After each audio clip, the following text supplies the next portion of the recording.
Menteri ke Sarkar kami bapet ya ketanat Steel and Mines Narendra Singh Tomar hak jingwan yu kejat jung uning kong ya kejala Meghalaya badi kathan chate lamingi barok kawai ulapan paw ya kejing songkhia halor kejing khang ke National Green Tribunal banti do yong hak jala kabalakta ya kayo kakon hendre ulong bakum kejala Meghalaya ka diban priang ya kaniga hukum ke NGT namar kejing leben ki briu ya kamariang bakan wan rak pan kejing ma bat kejing wan saw wat la kata ulo ong ruba kejala ka diban let ujor da kejing tho hakmat ke NGT ban kerpat ban pelat no ya kaniga hukum habai kren bigilat pathai kubor hadin bula da banyak kendu yu menteri rangba kejala ulai thuru ba menteri rangba do kari Narendra Modi ulapan pa bu ukwa ban wan ra igila jingarap ban kenti we karoi kapara ka than chete lamingi barokoi kumbalong lem kiwe kejala kari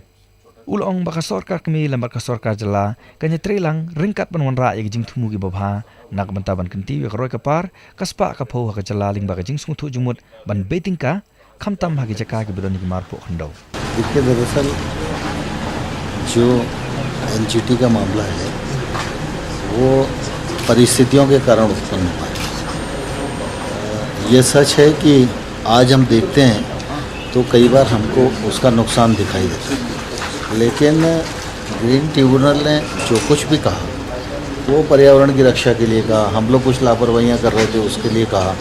तो निश्चित रूप से उनको regularise करना चाहिए और अपना पक्ष उनके सामने रखना चाहिए। सेंट्रल गवर्नमेंट को भी ज़रूरत पड़ती है तो अपना पक्ष रखती है, राज्य भी उस मामले में होमवर्क कर रहे हैं और ये लोग भी अपना पक्ष रखेंगे और जो उनके नॉर्म्स हैं, जो उनका कहना है उसको हम लोग पूरा करेंगे तो वो समस्याएं समाधान होंगी। आज तो मैं माननीय मुख्यमंत्री जी को मिलने के लिए आया था क्योंकि नई सरकार में प्रधानमंत्री जी ने तय किया है कि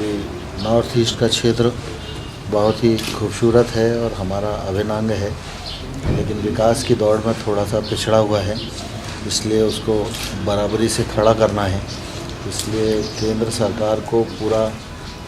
उधर ध्यान देने की ज़रूरत है और इसलिए सभी मिनिस्टर्स नॉर्थ ईस्ट के क्षेत्र में जाएंगे, सबसे बात करेंगे और वहाँ की जो समस्या है उसमें हम लोग कहाँ सहायक हो सकते हैं, कहाँ उनको कानूनी रूप से मदद कर सकते हैं, आर्थिक रूप से मदद कर सकते हैं, संस्थागत मदद कर सकते हैं। तो उसी विषय के अंतर्गत मैं कल गुवाहाटी था तो आसाम के मुख्यमंत्री जी को बातचीत की, उनके साथ मीटिंग की। आज माननीय मुख्यमंत्री जी को यहाँ मेघालय में बातचीत की और आज हम सब लोगों ने यह सुनिश्चित किया है कि जो मिनरल एक्सप्लोरेशन की दृष्टि से GSI जो हमारी संस्था है वो पूरा अटेंशन पे करेगी, मुख्यमंत्री जी उसकी मॉनिटरिंग करेंगे और हम सब लोग ध्यान देंगे कि जल्दी से जल्दी मिनरलाइजेशन का काम मेघालय में पूरा हो, जिससे मिनरल का अधिकतम मूल्य राज्य सरकार को मिल सके और ये उसको राज्य गरीब के हित में उपयोग कर सके। The most important part is actually now to ensure